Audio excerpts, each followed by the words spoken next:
In this segment, we will present to you the third project under the category of protecting and revitalizing the city's built heritage. More specifically, we will present to you the revitalization of the recent Heritage of Tunis project. We should keep in mind that the definition of heritage is not limited to the pre-modern era, but also includes the modern period, which basically extends from the 19th to the 20th centuries. The initiation of the modern period in the Islamic world dates back to the initial encounters that took place between various Muslim societies and the modern West. In some cases, these encounters began in the early part of the 19th century, and in some cases, they did not take place until the 1960s. In every case, such encounters basically brought about a period that is as much an integral component of the history and the collective memory of the Islamic world as is the pre-modern period. This modern period brings with it a certain set of complexities and difficulties. The interactions that took place between the various societies of the Islamic world and the modern West usually resulted in the West establishing its hegemony on the political, the economic, and even the cultural levels. And very often, this hegemony took the form of direct colonialism. In spite of these negative associations, this part of the Islamic world's history remains an integral and important part of its overall history and cannot be ignored. And it definitely deserves further attention from us.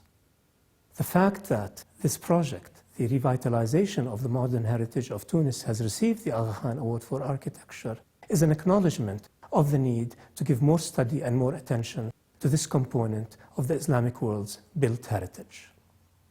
The new city of Tunis, or the Ville Nouvelle, was established by the French colonial authorities in the late 19th century. It is characterized by a regular, organized grid plan that contrasts with the more organic fabric of the adjacent old city of Tunis, also known as the Medina of Tunis. A main feature of the new city, or the Ville Nouvelle, is the Avenue de la Marine. The avenue was renamed the Habib Bourguiba Avenue after Tunisia obtained its independence from France. And Habib Bourguiba was the first president of the newly independent Tunisia. The street is a 60-meter wide, tree-lined boulevard.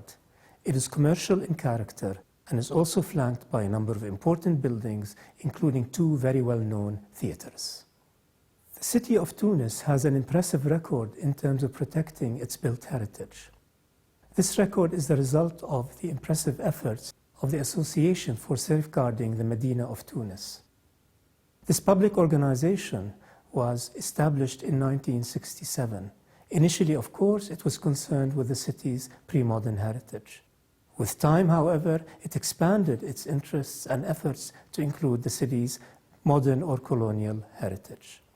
The association's involvement with the modern or colonial heritage of Tunis began in the 1980s when it carried out a survey of historical buildings in the city.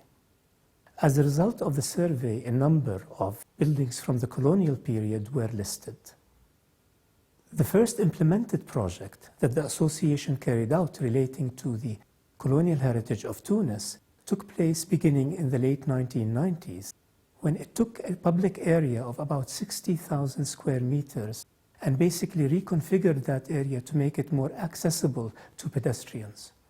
Moreover, the lighting design in the area was redesigned and enhanced in order to strengthen security and encourage visitors to come to it after sunset.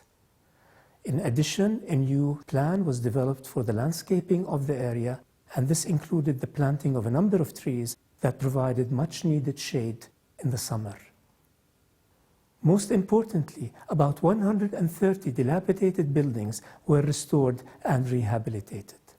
As a result of these efforts, the central part of the Ville Nouvelle was revitalized, economic activity in it increased, and real estate values went up.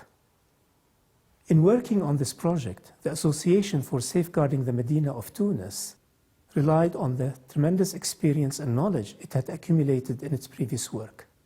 However, it also gained new experiences and new set skills relating to work on modern architectural monuments and urban features. This project provides an example of extending the definition of heritage to include architectural and urban examples from the 19th and 20th centuries.